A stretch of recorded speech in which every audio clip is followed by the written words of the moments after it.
IsReal News.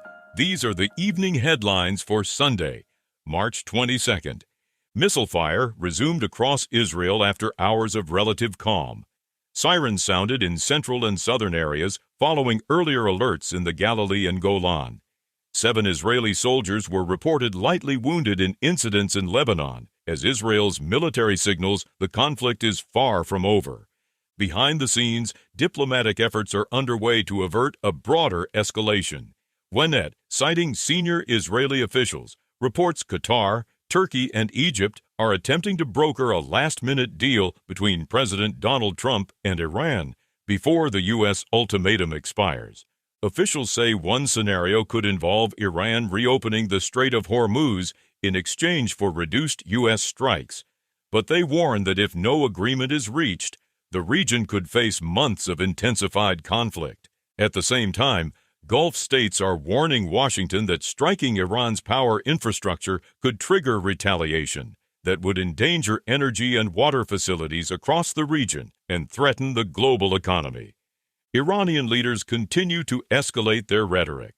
The Speaker of Iran's parliament says financial institutions tied to U.S. military funding are now considered legitimate targets. On the battlefield, the Israeli military says more weeks of fighting are expected against Iran and Hezbollah. A senior spokesperson says interception systems are operating at about 90% effectiveness, but are not airtight after recent missile impacts in southern Israel. Israel is also preparing to deepen its ground maneuver in Lebanon.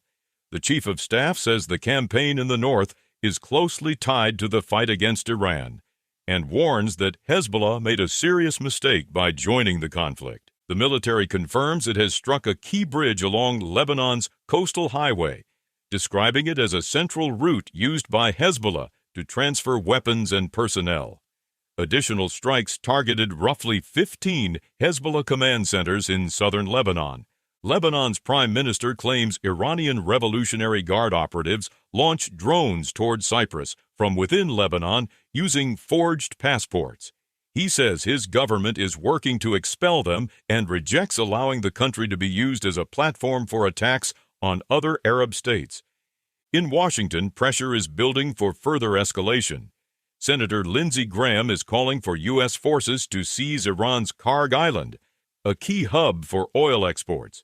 Meanwhile, the U.S. ambassador to the United Nations says the United States will strike Iran's largest power plants if the Strait of Hormuz is not reopened by Monday. Treasury Secretary Scott Bessent says Iran's military capabilities have been significantly degraded over the past 3 weeks, describing its command structure as in chaos and arguing that escalation may be necessary to force de-escalation. Those are the latest headlines from IsReal News.